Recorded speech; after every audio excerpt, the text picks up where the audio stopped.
जय माता दी मित्रों, आप लोग कैसे हैं? उम्मीद करता हूं कि अच्छे होंगे।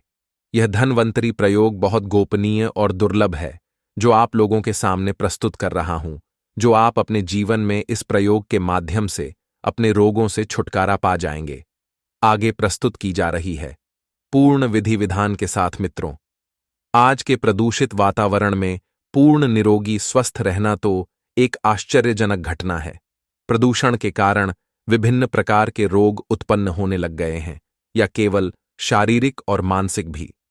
इनमें से विभिन्न प्रकार के रोगों का कोई स्थायी इलाज नहीं है, और ये रोग दवाओं के माध्यम से दबा दिए जाते हैं, या फिर रोग को उत्पन्न करने वाले कीटाणुओं को दवाओं के माध्यम से निष्क्रिय कर देते हैं। लेकिन पुनः कुछ समय के बाद दूषित वातावरण पाकर वह रोग पुनः उभर आता है, या फिर दवाओं के नियमित प्रयोग से अनेक वाशियां निर्मित हो जाती हैं, जिससे एक प्रकार से रोगों की श्रृंखला निर्मित हो जाती है। एक रोग समाप्त होता है कि दूसरे रोग के लक्षण दिखने लग जाते हैं। वर्तमान चिकित्सा कुछ इस प्रकार की ही है। लेकिन हम पूर्व काल की ओर लौटें तो हम पाएंगे कि उस समय लोग वर्तमान समय से ज्यादा स्वस्थ थे। वे न केवल स्वस्थ थे, अपितु प्रत्येक व्यक्ति अपनी पूर्ण आयु पूरे हिम्मत, जोश और उमंग के साथ जीता था। लेकिन वर्तमान युग में 40 या 45 वर्ष पूरा करते ही व्यक्ति में धीरे धीरे जीवन की आशा क्षीण हो जाती है। 55 या 60 वर्ष की आयु तक तो वह स्वयं वृद्ध तथा जर्जर अवस्था में पहुंच जाता है। उसके अंदर का जोश, उमंग, उल्लास समाप्त हो जाता है। वह सिर्फ देह की समाप्ति की प्रतीक्षा करने लगता है। जीवन में रोग आने पर उसका समाधान तो प्रत्येक व्यक्ति करता ही है, लेकिन धन्वंतरी साधना से जीवन में वह स्थिति आ जाती है कि रोग देह में प्रवेश कर ही नहीं सकते हैं, और जीवन रोग मुक्त, बलयुक्त और योग युक्त बन सकता है। आज मानव इस प्रकार का जीवन जी रहा है कि उसे ज्ञात ही नहीं होता है कब उस पर यौवन काल आता है, कब उसकी शैशवावस्था समाप्त हो जाती है, कब वह प्रौढ़ बन जाता है। यदि सर्वेक्षण किया जाए तो मानव के अंदर का उल्लास, जोश मात्र 25 या 35 वर्ष की अवस्था तक ही रहता है। लेकिन हम यदि अपने पूर्वजों को देखें तो वे 100 वर्ष आयु पूर्ण करके भी थके नहीं, जीवन से निरुत्साहित नहीं हुए।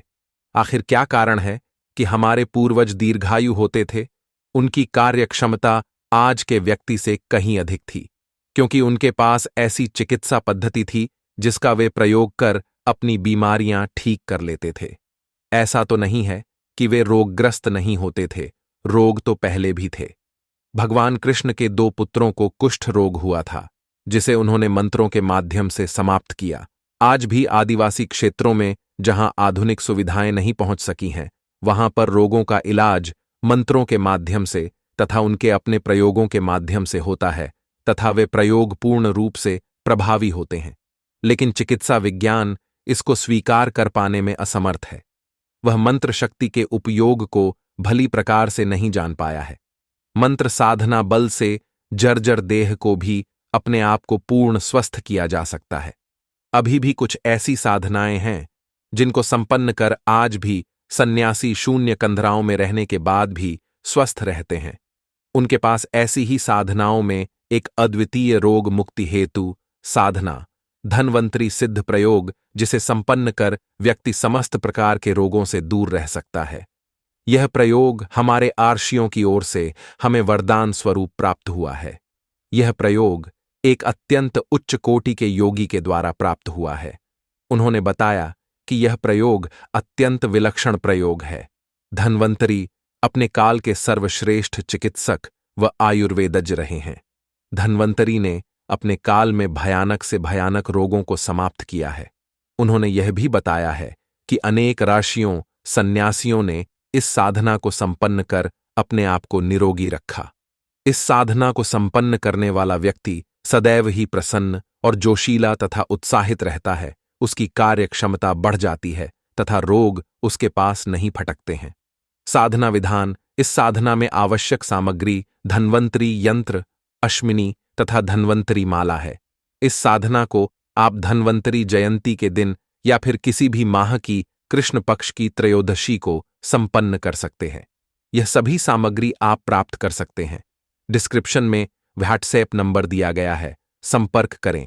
आपका पूरी तरह से मदद करूंगा। यह एक दिन की साधना है। यह साधना संपन्न करने वाला साधक उस दिन एक समय अन्न ग्रहण करे या फलाहार लें। नित्य साधना प्रारंभ करने से पूर्व 5 बार प्राणायाम करें।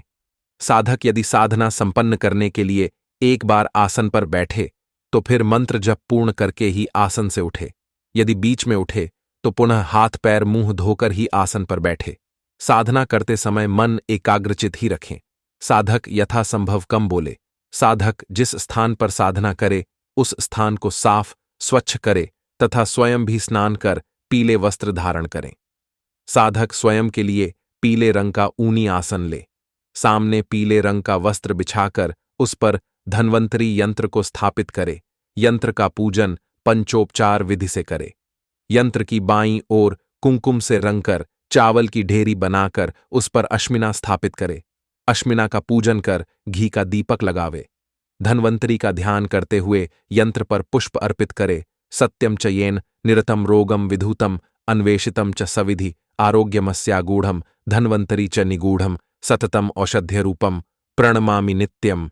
धन्वंतरी माला से निम्न मंत्र की नित्य 21 माला मंत्र जप करें। मंत्र ओम रम रुद्र रोगनाशाय धन्वंतर्यै फट। मंत्र जप अनुष्ठान के पश्चात साधना सामग्री को एक मिट्टी के पात्र में रख दें। फिर प्रतिदिन एक माला मंत्र जप करें और अगली त्रयोदशी को जिस दिन साधना समाप्त हो रही हो उस दिन ही मिट्टी के पात्र में यंत्र, अश्मिना तथा माला रखकर उनसे 2 मुट्ठी चावल रखें और उसे नदी में प्रवाहित कर दें। यह साधना करने के पश्चात रोग से छुटकारा मिलता है। इस तरह से साधना समाप्त होती है। बाकी जो भी जानकारी सामग्री चाहिए डिस्क्रिप्शन में व्हाट्सएप नंबर दिया गया है। संपर्क करें। पूरी तरह से मदद करूंगा।